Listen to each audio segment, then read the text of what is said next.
Mesdames, Messieurs, bonjour et merci de nous renouveler votre fidélité. Nous sommes dimanche 24 mars 2019 et nous avons le plaisir de recevoir un jeune professeur, Abdou Aziz Kébé. Bonjour. Bonjour Mamadou. Commençons d'abord par cette définition. Je ne sais pas si vous l'accepterez, définition juridique de l'État. L'État est une puissance publique qui s'exerce sur une population donnée dans un territoire déterminé. Toute politique publique qui s'appuie sur les finances publiques dans un pays a pour finalité l'amélioration des conditions de vie des populations, n'est-ce pas? Merci Mamadou. Permettez-moi d'abord de vous remercier de votre invitation. Je salue également tous les auditeurs de e-radio. Je dois aussi préciser que je viens aussi ici au nom du Centre d'études et de recherche sur l'ingénierie juridique et financière. Oui, la définition, elle est exacte. Elle est exacte. L'État, c'est une puissance. L'État, c'est de l'exorbitance. L'État a la possibilité de vous contraindre à respecter la règle de droit. Ce qui est très vrai d'ailleurs dans le domaine des finances publiques, où par exemple, lorsque l'entreprise n'a pas déclaré ses impôts, l'administration fiscale a la possibilité d'enclencher des sanctions fiscales. Donc l'État, c'est vraiment une puissance publique. Deuxième idée, l'État aussi, c'est pour améliorer les conditions de vie des populations. Oui. Et c'est justement l'objet d'ailleurs des finances publiques. Justement, l'Organisation des Nations Unies vient de publier un rapport intitulé « Bien-être et bonheur ». Il s'agit d'un classement des pays où les citoyens sont les plus heureux au monde. Sur 156 pays classés dans ce rapport, le Sénégal pointerait au 111e rang mondial et à la 15e place en Afrique, reculant de 3 places par rapport à l'année dernière. 12e sur le continent. Quelle réflexion vous inspire un tel rapport? Cela veut dire qu'il y a des efforts à faire en termes d'accès aux services sociaux. Pardon, 15e, au lieu de 12e, 15e sur le continent. Donc il y a des efforts à faire en termes d'accès aux services sociaux de base. Les statistiques sur lesquelles on a travaillé montrent qu'il y a encore une faiblesse dans les politiques sociales. Dans les politiques sociales, vous prenez des secteurs comme la justice, vous prenez le budget général. Si vous faites le ratio par rapport au ministère de la Justice, vous tournez autour de 1%. Cela veut dire que c'est un chiffre qui est faible. Vous prenez la santé, vous faites le ratio budget général, budget de la santé, vous tournez autour de 4%. Vous prenez l'éducation, vous tournez autour de 11%. Cela veut dire que malgré les bons, très importants en matière d'indicateurs macroéconomiques, il y a une faiblesse en matière de politique sociale. En termes de bien-être des Sénégalais, il y a encore des choses à faire. Il y a des choses à faire. Et à votre avis, où se trouverait le problème? Il faut augmenter les dépenses allouées aux services sociaux de base. Les services sociaux de base, c'est l'éducation, c'est la santé, c'est la justice, c'est l'assainissement. Et si vous prenez les statistiques, vous vous rendez compte que l'essentiel de ces dépenses allouées dans ces secteurs, c'est les dépenses de fonctionnement. Soit 77 ou 80% de ces dépenses allouées à ces secteurs, ce sont des dépenses de fonctionnement. Mais 2018, année sociale, c'est ce qu'avait dit le gouvernement aussi. Oui. En fait, il y a quand même des efforts. Il y a les programmes sociaux, il y a les bourses de sécurité familiale, il y a le programme PUDC. Il y a quand même des efforts. Il y a des efforts qui ont été réalisés à ce niveau, mais il faut reconnaître, et le rapport le confirme, qu'il y a encore des dépenses sociales qui sont faibles par rapport aux autres dépenses de l'État. Par rapport aux autres dépenses de l'État, peut-être on va en reparler. Si vous prenez par exemple les dépenses de fonctionnement, elles sont vraiment élevées par rapport aux dépenses sociales. Pourquoi vous le dites? Les dépenses de fonctionnement, elles sont élevées. Vous prenez la loi de finances de l'année 2019, vous êtes à 1000 milliards presque de dépenses de transfert. Vous êtes à 800 milliards de dépenses de fonctionnement. Vous êtes à 743 milliards de masse salariale. D'ailleurs, la masse salariale qui dépasse la norme imposée par l'UEMOA, parce que l'UEMOA considère qu'on ne peut pas utiliser plus de 35% des recettes fiscales pour payer les dépenses de masse salariale. Aujourd'hui, si vous prenez tous les titres du budget, on est autour de 40% de masse salariale, ce qui est quand même une véritable difficulté. Les dépenses de transfert tournent autour de 1000 milliards. C'est toutes les dépenses que l'État accorde à d'autres structures pour leur permettre de fonctionner ou d'investir. Transfert en capital, transfert courant, vous tournez autour de 1000 milliards. Voilà les statistiques de notre budget. Et est-ce que vous êtes en train de dire que nos pouvoirs publics, le gouvernement est victime de la pression syndicale quelque part? Parce que on a vu quand même les années passées, quand les enseignants sont en grève pour des revendications légitimes parfois, jugées non légitimes par d'autres, quand les agents de santé sont en grève, quand des travailleurs dans un autre secteur de la fonction publique sont en grève, le gouvernement subit tellement de pression qu'il est obligé aussi de satisfaire ses revendications. Vous voulez dire que cette pression syndicale a tendance à poser problème au gouvernement et à poser problème aux finances publiques? Mais évidemment, elle impacte les dépenses. Par exemple, la loi des finances rectificative de 2018, si vous vous rappelez de la loi des finances, la masse salariale a augmenté de 50 milliards avec la loi des finances rectificative de juillet 2018. Et aujourd'hui, d'ailleurs, l'État a un peu diminué l'investissement sur ressources internes parce qu'il y a la pression, n'est-ce pas, des syndicats qui fait que l'État est obligé de prendre en compte ces tensions sociales. Ça, c'est vraiment visible en termes de chiffres. À chaque fois qu'il y a des pressions, cela impacte en tout cas les dépenses de personnel. C'est pourquoi aujourd'hui, il y a des difficultés. Et d'ailleurs, que faut-il faire? Bon, vous savez, ça, c'est des options de politique publique aussi. Hein. Oui, c'est une question fondamentale parce que c'est une question qui interpelle. C'est vrai, c'est des options de politique publique, mais quelque part qui interpelle la société. Quand je dis que faut-il faire, je donne l'exemple des enseignants ou des agents de la santé qui vont en grève. C'est notre santé qui en pâtit, mais aussi dans le domaine de l'éducation, ce sont nos enfants qui ne vont pas à l'école parce que c'est des grèves. Que faut-il faire face à une telle pression? En fait, il faut toujours, et ça c'est important, qu'il y ait un traitement adéquat. Parce que ce sont des secteurs de base. L'éducation, la santé. Il faut un traitement adéquat. Mais je ne peux pas dire si la masse salariale elle est exorbitante par rapport aux tâches confiées à... Parce que le métier d'enseignant est un métier très difficile. Parce que par ailleurs, il y a d'autres dépenses. Il y a d'autres dépenses qui sont aussi importantes que la masse salariale. Donc c'est des questions d'arbitrage, c'est des questions de choix de politique publique. Et dépenser utilement, non? Par exemple, il y a certains budgets qui sont très forts. Vous prenez le budget des institutions constitutionnelles. C'est des budgets, aujourd'hui, vous avez écouté les débats. Certains considèrent que c'est des dépenses qui ne sont pas utiles.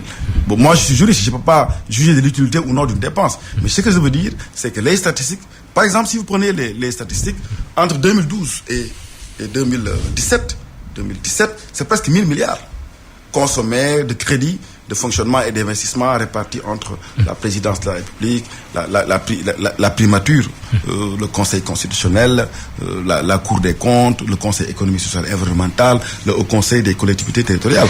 Donc c'est quand même des dépenses qui sont importantes en chiffres. Oui. Je rappelle que vous suivez l'émission Le Jury du Dimanche sur votre radio e-radio et nous recevons professeur Abdou Aziz Kébé. Il est professeur agrégé spécialisé en finances publiques. Pour revenir à ce rapport qui nous a lancé, l'île Maurice est numéro 1 en Afrique. Dans la sous-région francophone, notre pays est devancé par la Côte d'Ivoire, 99e, et le Bénin, 102e. Mais l'île Maurice, quel est le secret de ce pays, à votre avis? Il y a une certaine indépendance. Et puis l'île Maurice, c'est un petit pays aussi. Je crois aussi qu'il y a la réforme de l'administration financière qui a beaucoup participé à la croissance économique au niveau de ces pays. Parce que vous savez, l'île Maurice fait partie de ces pays où l'administration des finances, de façon globale, et il y a une fusion des régies. Donc, ce qui entraîne une augmentation de l'efficacité dans le recouvrement des ressources et une certaine indépendance vis-à-vis des politiques étrangères. Je crois que c'est ce qui fait un peu le secret de cet État, parce que nous, les États membres de l'UEMOA, il y a une forte dépendance vis-à-vis des institutions internationales. D'ailleurs, toutes les réformes... C'est-à-dire ?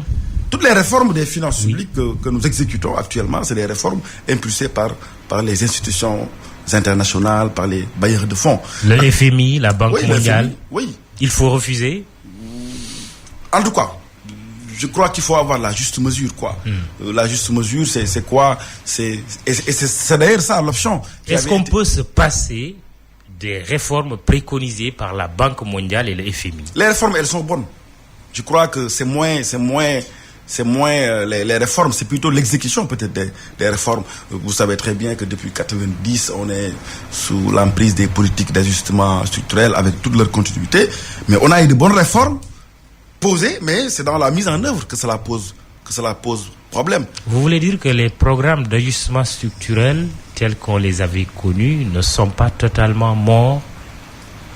Pas que les programmes ne sont pas totalement bons, c'est dans leur exécution. Ils n'ont pas disparu? Non, on est toujours... Je vous donne un exemple. En 93, on parlait déjà de réduction de la masse salariale. Aujourd'hui, le débat se pose encore. Aujourd'hui, le débat, la pression de masse salariale se pose toujours. Ça veut dire que, voilà, aujourd'hui, en 90, on avait parlé aussi de rationalisation de la dépense au sein des entités infra-étatiques. Le débat se pose aujourd'hui. Vous prenez certaines entités comme le port autonome de Dakar. Les derniers chiffres disponibles nous disaient que sur 26 milliards de chiffres d'affaires, les 21 milliards, c'est pour le fonctionnement. 26 milliards de valeur ajoutée, plutôt, vous avez 21 milliards de fonctionnement. Donc les entités infra-étatiques, le débat sur la rationalisation de ces dépenses qui avaient été déjà posées en 90 continue toujours. Cela veut dire que les politiques d'ajustement structurel, on ne les a pas dépassées totalement. Parce que voilà, les problèmes soulevés à l'époque sont toujours d'actualité, notamment la masse salariale, la réduction du train de vie de l'État. Si vous regardez les programmes des candidats à l'élection présidentielle, tout le monde parle tous les candidats évoquent la question du train de vie de l'État. Réduction du train de vie de l'État. Alors, mais plus globalement, est-ce que vous faites partie de ceux qui pensent que le pouvoir actuel sera obligé d'appliquer la vérité des prix, de prendre même certaines mesures considérées comme impopulaires aujourd'hui, parce que il a été obligé pendant un moment de bloquer les prix pour éviter des dérapages, un impact social négatif? En tout cas, ce qui est clair, c'est que depuis 2012, de 2012 à 2018, l'inflation est maîtrisée. Et ça, c'est une mesure importante, tourne autour de 3%. Parce que la norme, c'est qu'il ne faut pas que l'inflation dépasse 3%. Et ça, ça a été vraiment une mesure forte du gouvernement. Et avant 2012, on était à 3,4, 3,5% déjà. En fait, les indicateurs macroéconomiques se sont améliorés. Vous savez, Mamadou, en 2011, on était à un déficit de 6,7%. Déficit budgétaire. Et qui était même à 8 au mois d'avril 2012. C'est ça. Oui. Aujourd'hui, on est autour de 3%. L'inflation est maîtrisée. Les besoins d'endettement qui se matérialisent par le solde budgétaire global, est relativement maîtrisé. Le taux d'endettement, aujourd'hui, avec la rénovation des comptes nationaux, on est à 47%. Ça veut dire quoi? Qu'on respecte. La norme, c'est 70%. Donc, au plan des indicateurs macroéconomiques, la politique du gouvernement est à saluer. Mais cette politique de blocage des prix, on a vu dernièrement, même quand la Socosim a décidé d'augmenter le prix de la tonne de ciment, le gouvernement a réagi. Mais est-ce que cette politique de blocage des prix pourra continuer? Pour moi, est-ce que le gouvernement ne sera pas rattrapé par la vérité des prix, autrement dit? Je crois que c'est une bonne politique. Le rôle d'un État, vous l'avez rappelé au début de notre propos, l'État c'est le social. Notre option, vous l'avez dit en 2018, c'est un État social. Donc moi, je crois que c'est une politique à encourager, la politique visant à maîtriser l'inflation. Et le gouvernement a les possibilités de le faire. Vous savez, aujourd'hui, depuis quelques années quand même, il y a un regain d'intérêt pour notre État. Vous avez vu au groupe consultatif de Paris, le Sénégal n'a pas eu de difficulté particulière à lever des ressources. On reviendra sur ce point. Alors, les Sénégalais aspirent à un mieux-être, tant au plan économique que social, au moment où ils viennent de renouveler leur confiance pour un second mandat au président Macky Sall, qui va d'ailleurs prêter serment le 2 avril. Quelles peuvent être les attentes pour le prochain quinquennat du chef de l'État, du point de vue du spécialiste des finances publiques que vous êtes? 2 choses, fondamentalement. Ou même 3. La première, c'est au niveau de la politique de dépenses publiques. Il faut que les inégalités soient réglées. Il y a beaucoup d'inégalités dans la distribution de la dépense publique. On a donné tout à l'heure des statistiques montrant que dans les secteurs services sociaux de base, les dépenses sont encore faibles par rapport au fonctionnement. Mais imaginez, vous prenez l'université de Dakar, Mamadou, c'est 33 milliards de budget en 2018 et presque 30 milliards de fonctionnement. Vous prenez l'hôpital Abbas Ndao, mais c'était 10 milliards et 8 milliards de fonctionnement. Ça, c'est des chiffres qui sont exorbitants. Un État ne peut pas se développer avec une politique de fonctionnement qui est assez importante en termes de dépenses. Donc, il faut revoir les politiques en matière de dépenses, de distribution de la dépense. Deuxième idée, c'est au niveau des ressources. Vous savez qu'il y a beaucoup de pertes de ressources publiques. La Cour des comptes a démontré dans son rapport de 2016 qu'entre 2012 et 2016, le Sénégal, il y a eu ce qu'on appelle les restes à recouvrer de plus de 950 milliards. Nous avons dans le rapport sur les dépenses fiscales 588 milliards d'exonérations fiscales, qui sont des renonciations à des recettes pour des raisons économiques et sociales. Mais est-ce qu'en retour, l'emploi est créé? Est-ce qu'en retour, on peut se poser des questions? Il faut mettre fin aux exonérations fiscales. Il faut les rationaliser. Abusives. Il faut les rationaliser. En soi, l'exonération fiscale, elle n'est pas mauvaise. Hein? Elle permet d'attirer l'investissement. Elle permet, l'exonération fiscale, de supporter certaines dépenses sociales. Mais il faut les rationaliser. Et d'ailleurs, depuis 2014, il n'y a plus de rapport. On ne sait pas. On ne connaît pas les chiffres en 2015, ni en 2016, ni en 2017. Donc, il faut rationaliser les exonérations fiscales. Donc, en matière de recettes, il y a des niches de ressources à prendre. Moi, je fais partie de ceux qui pensent que le Sénégal peut s'endetter moins, parce qu'on a des niches de ressources qu'on n'a pas suffisamment exploitées. Quelles sont ces niches? Et la preuve et la conséquence, les niches, elles sont nombreuses. C'est le secteur informel, c'est le secteur agricole. Il faut, vous préconisez une fiscalisation du secteur informel. Il y a une richesse, secteur informel, secteur agricole, secteur immobilier, secteur bancaire. Il y a énormément d'élargissement de l'assiette fiscale. Ça, c'est des débats qui sont importants. Et ce qui montre que le déficit, il y a un déficit, même s'il y a des efforts, hein, où nous avons une administration avec peu de moyens. Avec peu de moyens qui parvient quand même à mobiliser des ressources importantes. Vous allez au niveau de la douane, vous êtes autour de 150 inspecteurs. Hein? Il y a la DGID, Direction Générale des Impôts et des Domaines, qui mobilise à peu près 1300, 1400. La douane, 600 à 700. Ça veut dire que nous avons une administration quand même qui est compétente, mais il faut renforcer les moyens. D'ailleurs, l'élément qui permet de mesurer l'efficacité dans la mobilisation des ressources, c'est la pression fiscale. La pression fiscale, la norme IOMOA, c'est 20%. Nous, on est à 16%. Ça veut dire qu'il y a des efforts. Donc, deuxième idée, politique de mobilisation. Pour le commun des mortels, pression fiscale. On en parle souvent. Ça signifie quoi exactement? Ça permet, la pression fiscale, elle est rapportée au PIB. Et la pression fiscale permet de mesurer le niveau de prélèvement des richesses. Autrement dit, dans les standards internationaux, c'est un baromètre, c'est un instrument qui permet de mesurer l'efficacité de la mobilisation des ressources.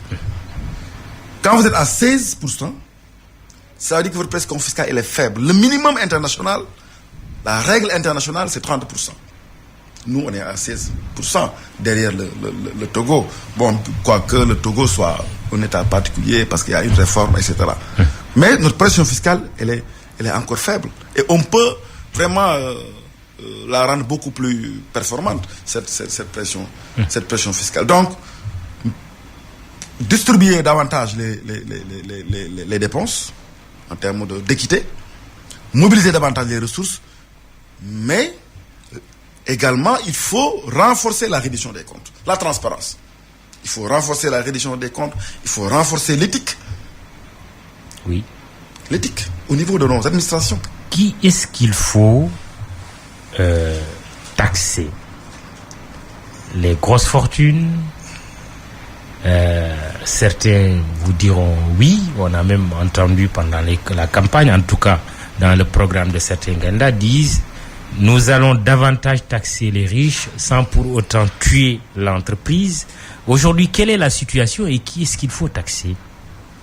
Vous savez, nous, dans notre dispositif fiscal, l'article 173 du Code général des impôts, on taxe plus les riches que les pauvres en matière d'IRPP, d'impôt sur le revenu des personnes physiques.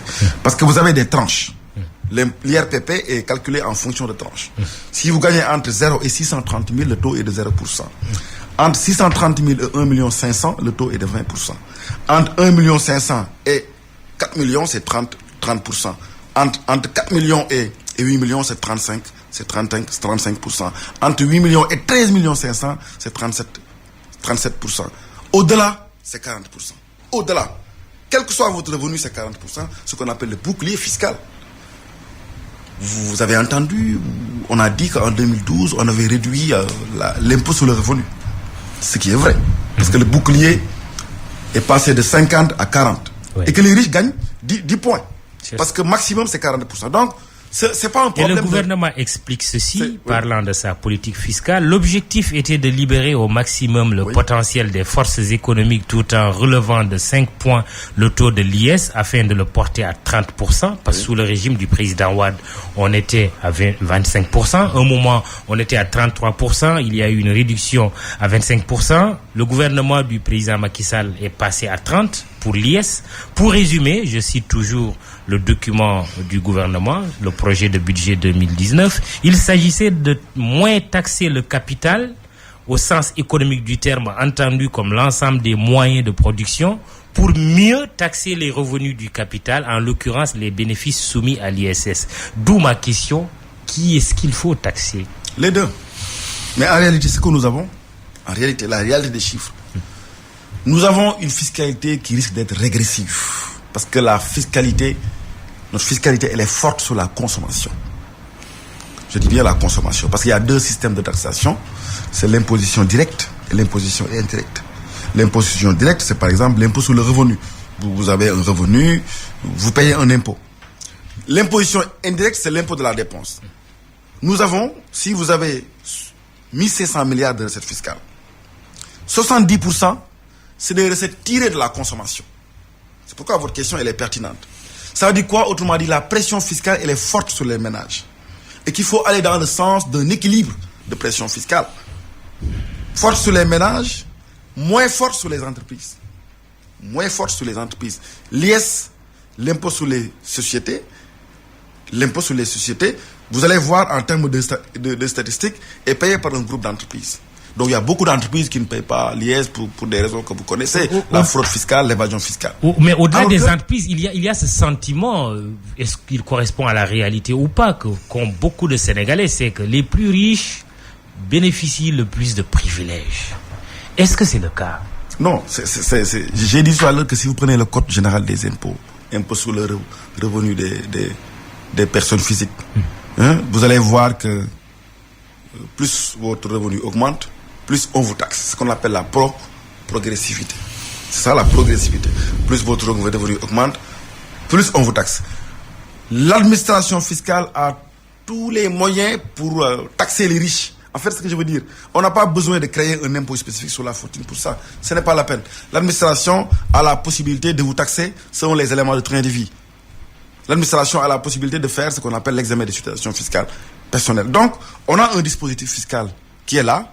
Il faut le rendre beaucoup plus opérationnel pour qu'il y ait de l'équité en matière de distribution de la charge, fiscale. Mais dans le code général des impôts, nous avons un impôt progressif. Plus votre revenu augmente, plus la taxation, elle augmente aussi. En attendant de revenir sur les finances publiques, nous y sommes, je sais, parce qu'on aborde l'aspect fiscal, je vous suis dans cette option-là, mais on va revenir sur les finances publiques telles qu'elles ont été gérées de 2012 à 2018.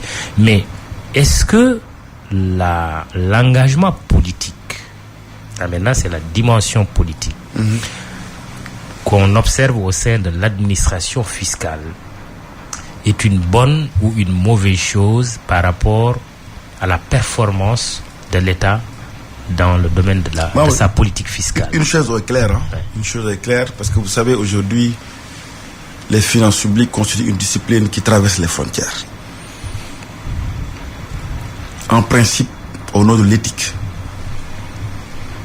il est interdit aux agents, aux directeurs des régies financières de se donner à des activités politiques. Parce que cela peut amener des conflits d'intérêts. Et les conflits d'intérêts sont réglementés par le code de transparence. Donc, dans beaucoup de pays, c'est interdit. Dans beaucoup de pays d'ailleurs, pour être DG d'une régie financière, on fait un appel à candidature. Donc c'est un poste technique. En fait, la question que vous posez, elle est fondamentale. comment sélectionner, par exemple, les directeurs généraux.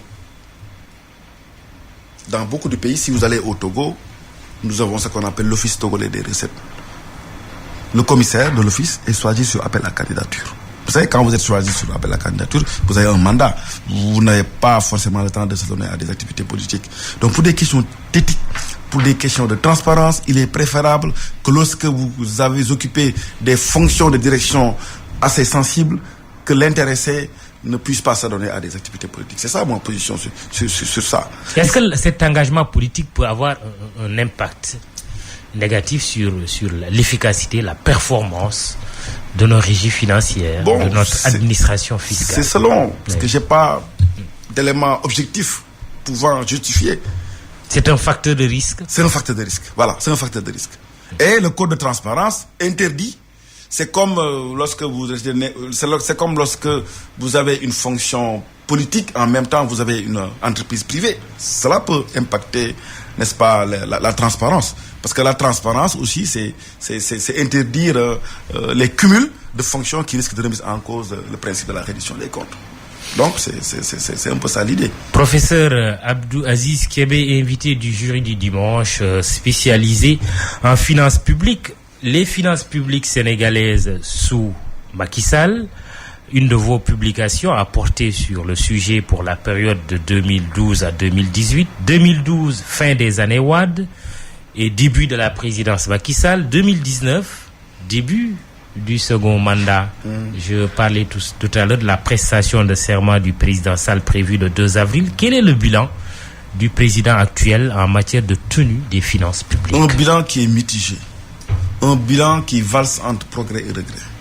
Les progrès sont visibles. Les progrès sont au niveau des indicateurs macroéconomiques, des indicateurs budgétaires. Les progrès, on l'a signalé un peu plus haut, les progrès, c'est quoi? Un déficit budgétaire qui a connu une baisse vraiment considérable. Qui est aujourd'hui autour de 3%. Et ça, c'est très bien, parce que c'est vraiment un indicateur de bonne gestion des finances publiques.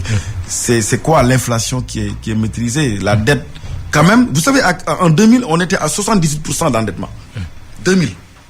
En 2000, on était à 78% d'endettement. Et aujourd'hui, la dette tourne autour de 47%. Il y a aussi des réformes très importantes qui ont été prises par le gouvernement, l'État du Sénégal, la création de l'Office national, la création de l'OFNAC, la création, le Sénégal est membre de l'ITIE, ce qui est très bien. Le Sénégal a transposé. Vous savez que le Sénégal est en réforme. D'ailleurs, en 2020, on va basculer vers ce qu'on appelle le budget programme. Et toutes les directives, pour l'essentiel, ont été transposées dans notre ordre juridique interne. Entre-temps, le référendum de 2016. Le référendum de 2016 a été un moment fort aussi de gestion des finances publiques parce que des innovations en matière de gestion ont été introduites. Par exemple, aujourd'hui, les commissions permanentes de l'Assemblée nationale ont la possibilité d'entendre les directeurs généraux des agences ou des entreprises publiques, ce qui est une innovation importante. Le Premier ministre peut poser sa confiance sur une loi de finances, sur un programme. En même temps, on a constitutionnalisé l'obligation fiscale de payer les impôts lors du référendum de 2016. Donc, il y a quand même des progrès importants en matière de tenue des finances publiques. La Cour des comptes, on a renforcé son autonomie, on n'a plus de retard dans les lois de règlement qui sont votées dans les délais. Les dépassements budgétaires, en termes de discipline, ont diminué. Mais il y a donc des progrès. Puisque vous parlez de la Cour des comptes, il y a une question de Mbengue Salifou Sagna sur notre page Facebook. D'abord, il dit quelle solution de réforme vous proposerez, mais il dit aussi, selon vous, la configuration actuelle de la Cour des comptes et son fonctionnement sont-ils gages d'efficacité pour cette institution? Il faut renforcer les moyens de la Cour des comptes. La Cour des comptes fait un travail très important. Ces dernières années, il y a eu des efforts, des bons. J'ai dit tout à l'heure que la loi de règlement, aujourd'hui, on est dans les délais.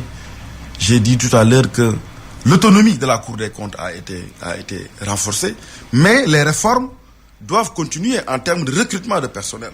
Ça, c'est vraiment un élément fort en termes de renforcement de la stratégie de la Cour des comptes. Autonomie renforcée, Moudoumbaye vous dit, est-ce qu'il n'est pas nécessaire de supprimer les fonds politiques dont dispose le président de la République et le président de l'Assemblée nationale, car rien n'est clair selon lui dans ces fonds, ces milliards qui sont dépensés. Est-ce qu'il faut aller vers une suppression ou aller jusqu'à permettre à la Cour des comptes d'avoir un droit de regard sur les fonds politiques? Pour moi, il faut rationaliser. Il ne faut pas les supprimer. Pas forcément.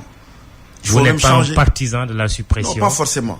Pas forcément. Parce pourtant, certains candidats ont eu à dire pendant cette présidentielle, s'ils sont élus, ils vont supprimer les fonds politiques.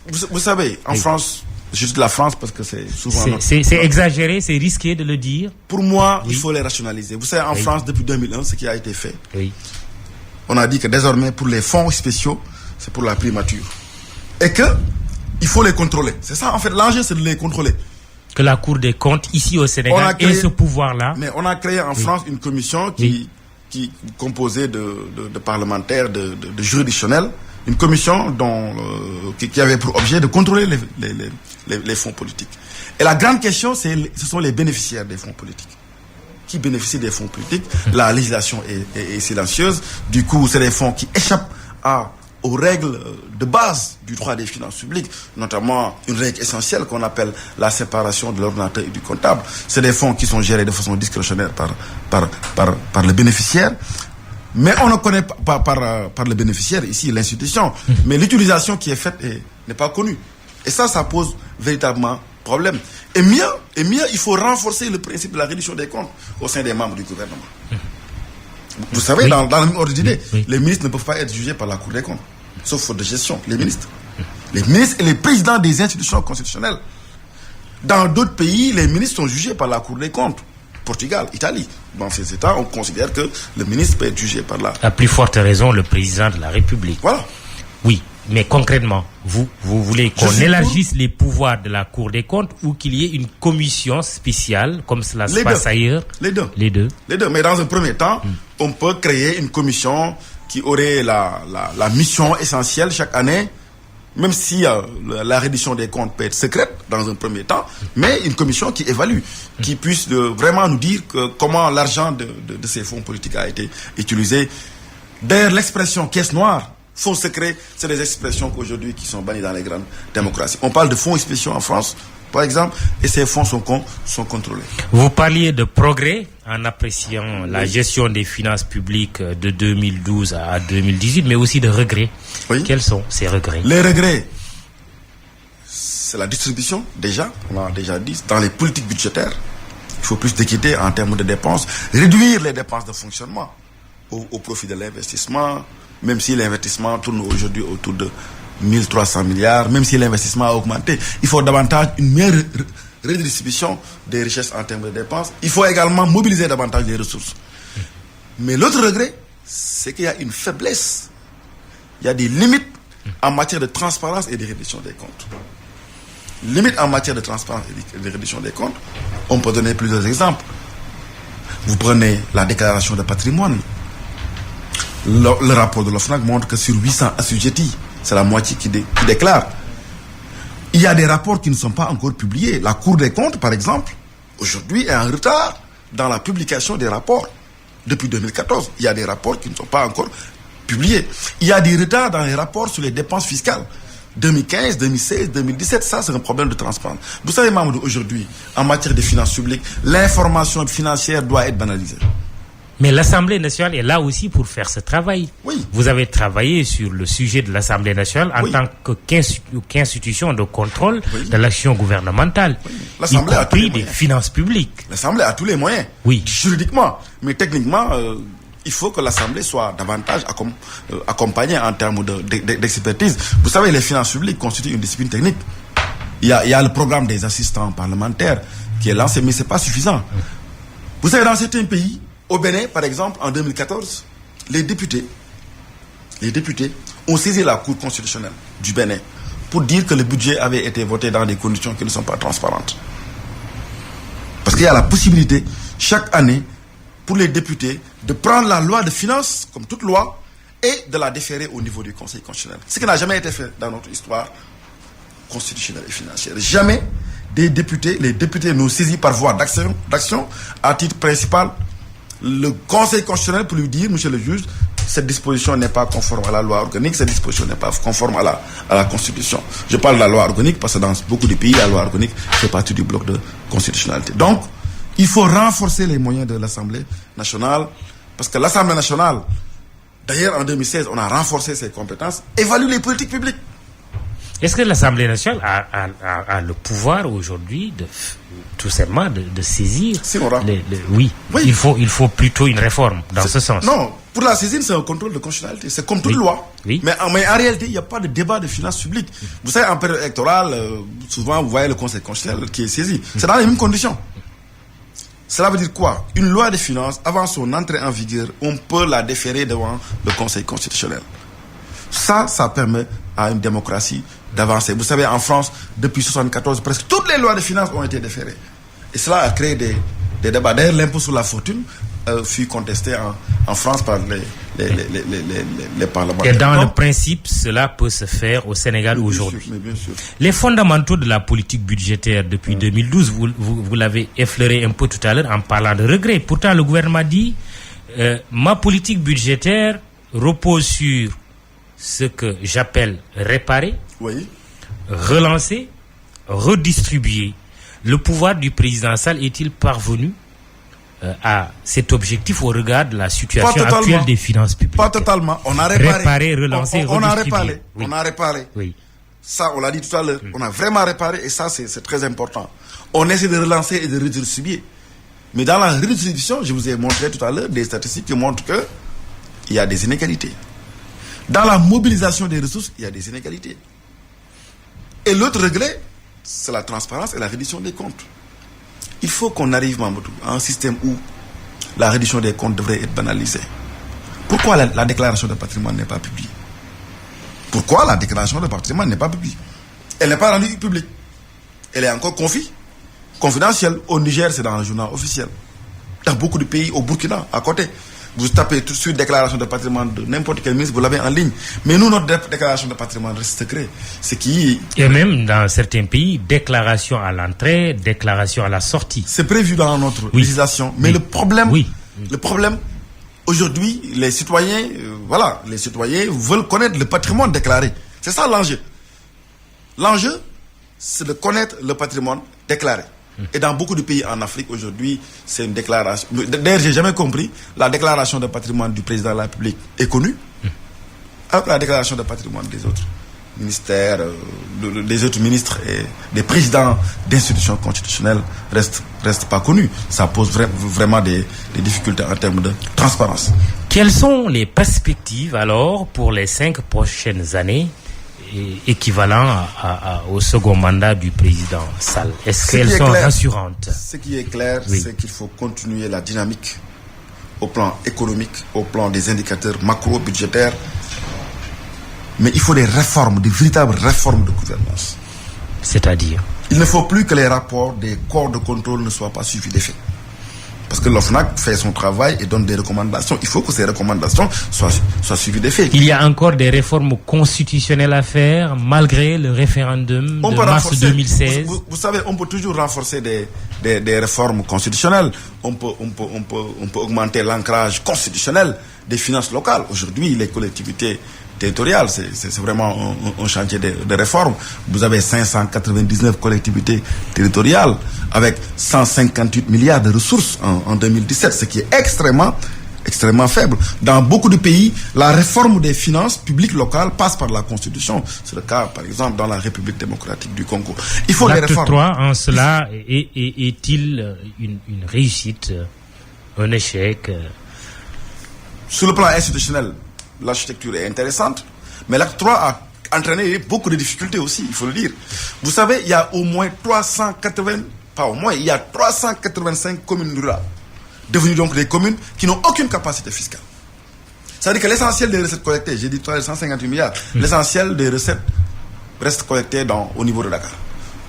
Ça pose véritablement problème. L'acte 3 a créé des communes qui n'ont pas de capacité financière, qui n'ont pas de capacité fiscale.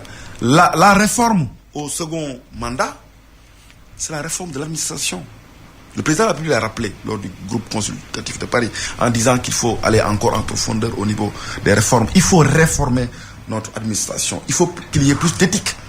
Je l'ai dit tout à l'heure, plus d'éthique. Le Sénégal a signé des déclarations dans lesquelles l'éthique est au cœur de ces problématiques. Pour le secteur douanier, il y a par exemple ce qu'on appelle la déclaration d'Arusha, qui pose des principes de transparence et d'éthique dans la gestion des finances publiques. Il faut fusionner. Est-ce que c'est pertinent d'avoir aujourd'hui un palier d'administration différencié? Je veux dire, nous avons d'une part la Direction générale des impôts et des domaines, la Direction générale de la comptabilité publique et du trésor, la Direction générale des douanes. Dans beaucoup de pays, on commence à parler d'office, on commence à les fusionner. C'est le cas. Il y a 21 pays en Afrique qui ont fusionné leurs administrations et ça commence à donner des résultats intéressants. Et dans ces pays, les inspecteurs des douanes, les inspecteurs des impôts déclarent leur patrimoine. Tel n'est pas encore le cas chez nous. D'ailleurs, le rapport de l'OFNAC... Vous voulez dire, comme on le dit vulgairement en Wolof, qu'il a dit Sangou, Mom de Sangou. Le rapport de l'OFNAC... Oui, non, je suis sérieux là. Non, le rapport de l'OFNAC dit par exemple, que les plus grandes résistances à la déclaration de patrimoine, c'est au sein des administrations. Donc, il faut réformer notre administration. Il faut le système des hire and fire. Vous savez, dans beaucoup de pays, vous êtes dans l'administration parce que vous êtes un fonctionnaire performant. Ici, nous avons le système de la carrière qui est encore là. Nous l'avons depuis la loi 61-33.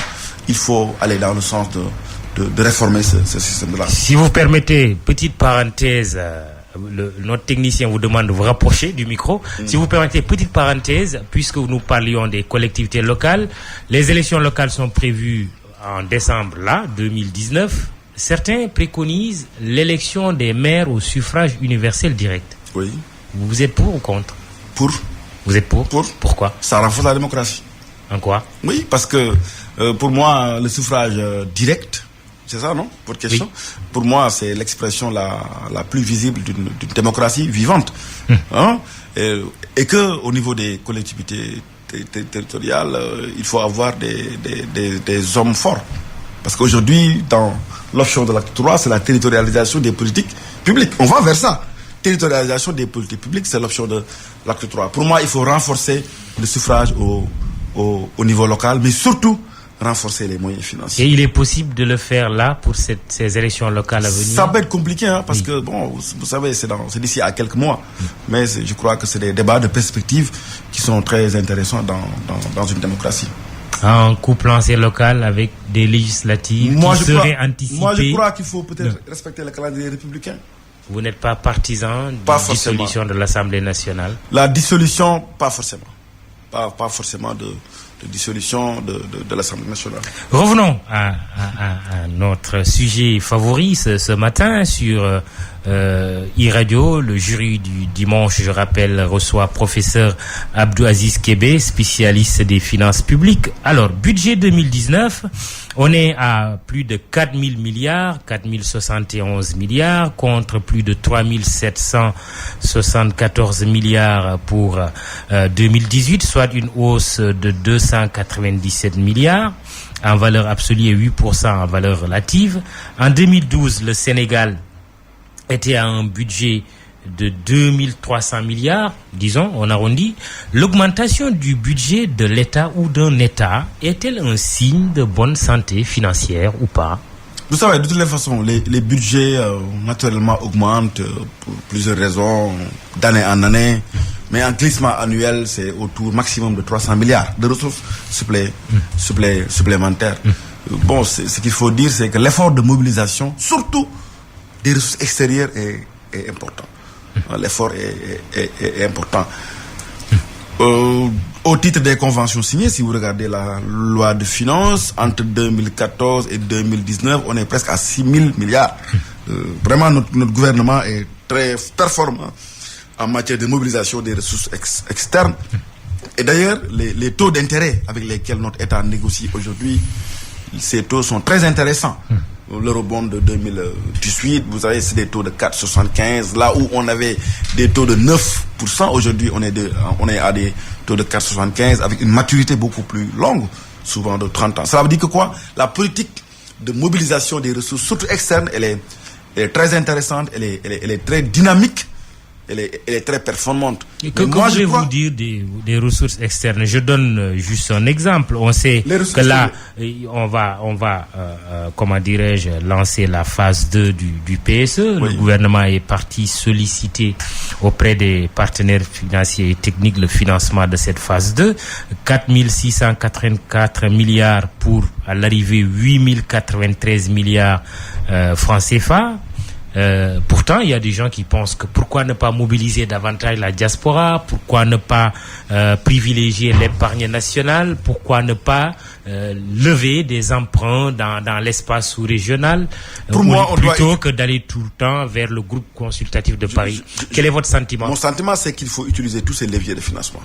Il faut, vous savez, la stratégie d'ailleurs de l'État du Sénégal, c'est un peu ça. C'est la diversification des sources de financement. Il faut diversifier les sources de financement. Et pour moi, la première source de financement, ce sont les ressources internes. Vous savez, Mamadou, ce sont les ressources internes. On a des niches de ressources. Ma position, c'est qu'il faut renforcer le niveau de mobilisation des ressources internes. Élargir l'assiette, le secteur informel, le secteur agricole, le secteur immobilier. Il faut renforcer et neutraliser les pertes de recettes. C'est ce qu'il faut faire. Mais cela suppose aussi qu'on épargne au Sénégal. Oui. On est plutôt porté sur la consommation à outrance. Oui, parce que... Et souvent de produits qui viennent de l'extérieur. Oui. D'où une évasion des... C'est pourquoi tout à l'heure, on disait qu'on a des devises. Une forte fiscalité de consommation. Sur fiscalité de consommation, fiscalité indirecte. Cela veut dire quoi? Si vous avez 1500 milliards, 70%, c'est une fiscalité de consommation. Donc, c'est porté par les ménages. Donc, il faut aller dans le sens d'un équilibre de la fiscalité. Distribuer la charge fiscale entre ces deux volets, fiscalité directe et fiscalité indirecte.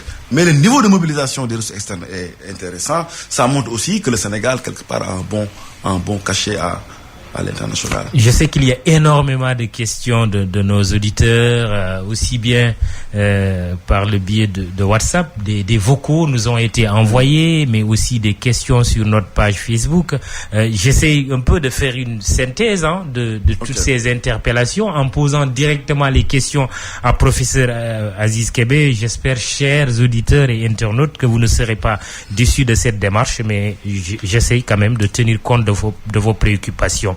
Sur le plan Sénégal émergent, le gouvernement écrit dans la loi de finances rectificative, la loi de finances 2019, parce que j'allais vous poser une question, est-ce qu'il y aura une LFR? Mais il écrit ceci dans la loi de finances 2019, la grande réussite du PSE aura été l'agriculture, au point que beaucoup d'observateurs parlent de révolution agricole.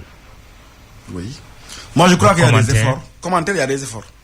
Il y a des efforts importants. Si vous prenez le budget général, l'agriculture, le montant est faible, c'est 4%. Mais par ailleurs, si vous prenez la dette, il est dit que 11% de cette dette reste versée dans le secteur agricole. Donc le gouvernement a fait des efforts en matière de secteur agricole. Mais moi, le regret que je voulais formuler à ce niveau, c'est qu'il faut fiscaliser davantage ce secteur agricole. Il y a quand même des efforts en matière... agricole, si l'on regarde les chiffres officiels. Dette soutenable, insoutenable? Soutenable. 47%. Avec le rebasing. Avant, oui. Avant le rebasing, c'était autour de 60. Le changement de base, pour parler de manière plus simple. Voilà, le changement de base a fait que notre dette aujourd'hui tourne autour de 47%. Avant, c'était 61%. La norme, c'est qu'il ne faut pas dépasser 70% de votre pays. Il n'y a pas de surendettement. Ça, c'est le premier élément. Non, il n'y a pas de surendettement. Ça, c'est le premier élément. Oui. Deuxième élément, aussi, la dette, c'est des capacités de remboursement. Et c'est là où d'ailleurs, je soulève encore la problématique. Est-ce que notre administration a des capacités de remboursement? Et pour avoir des capacités de remboursement, comme je l'ai dit tout à l'heure, il faut renforcer les moyens. Très bien. On va y aller très vite, une minute, parce qu'Antoine est déjà là pour le journal de midi en une minute. D'abord, est-ce qu'une loi de finances rectificative est une obligation aujourd'hui, au moment où le président Sall s'apprête à prêter serment?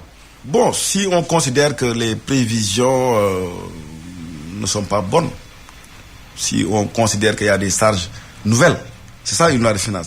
Si on considère que l'équilibre budgétaire peut être faussé, on peut voter une loi de finances rectificative. 2019, année électorale, avec tout ce qu'on sait, ou non, pas forcément. J'ai pas encore les éléments. Très bien. Dernière chose, le débat sur le troisième mandat. Bon, certains estiment que le président Macky Sall, malgré ce que dit l'article 27 de la Constitution, nul ne peut faire plus de 2 mandats consécutifs, pourrait solliciter un troisième mandat. D'autres qui disent que c'est tout simplement son second et dernier mandat et que c'est même pas un débat utile et pertinent. En 10 secondes. C'est mon sentiment. Il n'y a pas de possibilité de troisième mandat, puisque le texte est clair. Nul ne peut exercer plus de 2 mandats. Le Conseil constitutionnel a déjà réglé la question. A déjà tranché la question. Le Conseil a dit, le Conseil fut saisi en 2016, le Conseil il dit, écoutez, vous ne pouvez pas réduire votre mandat de 7 à 5 ans. Oui. Mais nul ne peut exercer plus de 2 mandats consécutifs. D'autres professeurs disent qu'il faut une disposition transitoire. Oui, on a fait sauter la disposition transitoire qui constituerait un problème. Non, il n'y a aucun problème. Parce on est toujours dans le même ordre constitutionnel. On n'a pas changé de constitution. On a révisé la constitution.